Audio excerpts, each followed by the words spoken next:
TSI Super Tendo Boy. So, you want to upgrade your Minecraft 1.8 world to your Minecraft 1.9 world, and you got a lot of command blocks. Well, today I have just the video for you, because as soon as you're done with this, you will be right on your way to the beautiful, beautiful commands that are now added to 1.9. But first, you got to do the housekeeping for 1.8.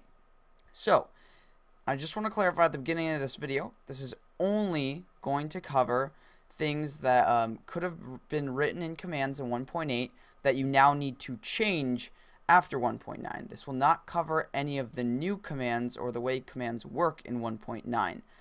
This is just to fix things that worked in 1.8 and now don't work in 1.9. So, let's begin. I'm going to start off with one of the biggest questions. I'm going to start out with the more general topics, and then I'm going to go to the more specific things that not as many people might need to change in their worlds. So the first off is clocks. Now this is a really general one. You've probably already heard about this. But in 1.8, you used to need to use a fill or set block clock. But now in 1.8, with the repeating command blocks, you don't need clocks anymore. So, in order to change this, you can head over to the link down in the description where you can check out my good friend A+NB's video where he made an MC edit filter that transfers all of your 1.8 fill clocks into repeating command blocks, so you don't have to change all of them by hand. It'll keep these commands right here that you need repeated, and it'll get rid of your redstone blocks and commands you needed for your clocks. So yeah, head over to his channel if you want to convert your commands. Next up, we have TellRaw. Now this is a big one. This is probably the main reason you found this video and the main reason you are going to want to watch this. This is about TellRaw. TellRaw has not exactly been changed. It's not TellRaw that's been changed, but more the JSON format has been changed in Minecraft. Now before, you used to be able to run TellRaw commands like this. As you can see, it's pretty basic. We got text, and then we got different things, and then color. Now, if we run this, it's not going to work. That's because this is not strict JSON. This over here is strict JSON. So, as you can see, we have double quotes around every single tag. So, let's see, text has quotes on either side. We have all of the text that goes with text in quotes. We have color in quotes, green in quotes. Everything needs to be in double quotes. If you're confused as to how this works, I'll have an article in the description where you can read all about the new format and what you'll need to do to change your TellRaw. Sadly, most of this will have to be done by hand. Sorry, guys. Next up, we have another pretty big change. Now this is the removal of the equipment tag. So before, you used to be able to put equipment and then you'd put ID stone here to put it into say a zombie's hand, and then you could put ID dirt here last to put dirt on the zombie's head. But if we run this, as you can see, we just get a regular old zombie. So what it's actually been replaced with is the new tag armor items, where we'd put ID dirt. This would be the boots here, sorry.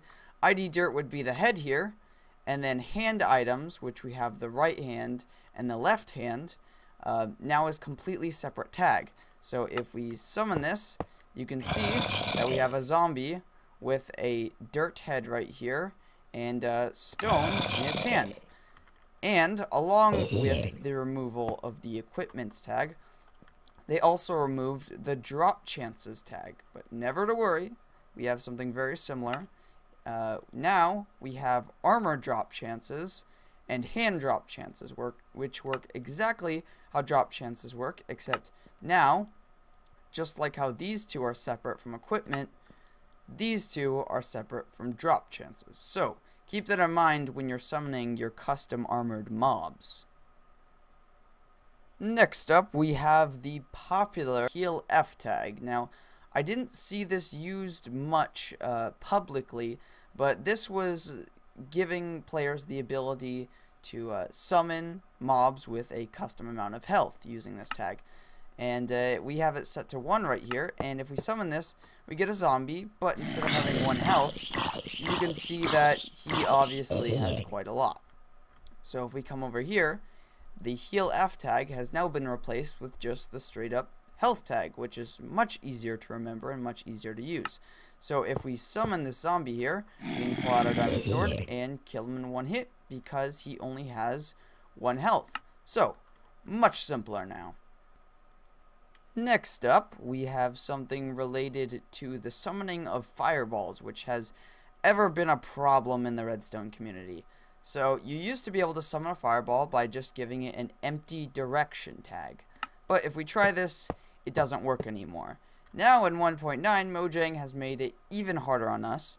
Now we have to have a full direction tag with 3 different values, which can just be null, like normal, except you actually have to input zeros now. And now you also have to add the power tag, which you also have to put in 3 values for.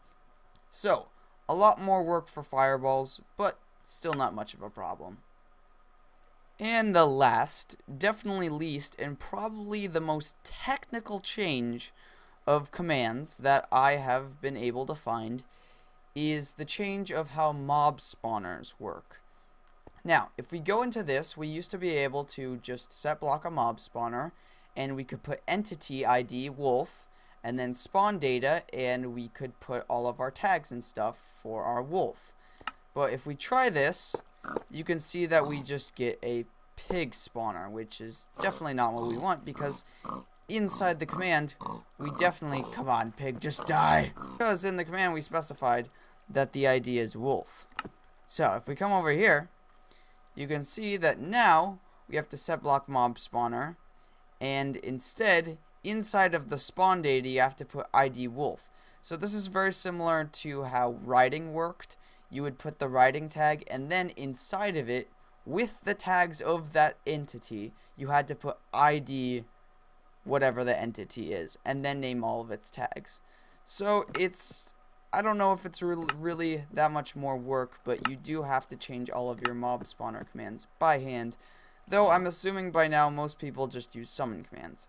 Also, when spawning multiple mobs with the same mob spawner, you have the SpawnPotentials tag, in which you can list all the entities that you'd want to spawn from the mob spawner and their likelihood. So we have weight 1 for an entity type wolf, and a weight 1 of entity type pig. And now you can just kind of look at this command here, kind of understand what's going on.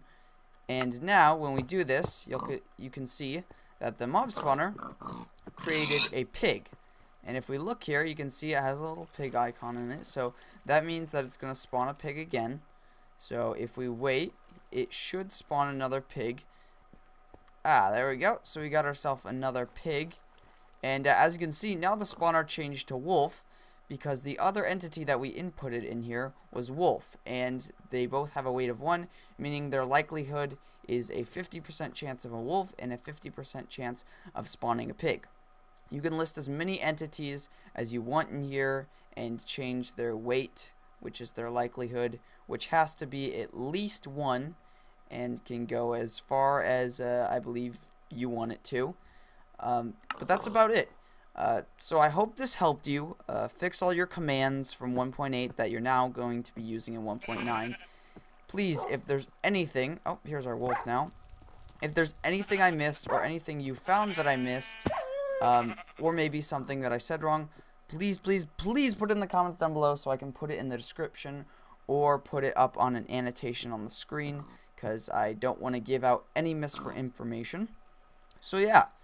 I hope you guys all enjoy the new 1.9 update, or if you're like me, right now it's just a snapshot. And besides that, have yourself a wonderful day.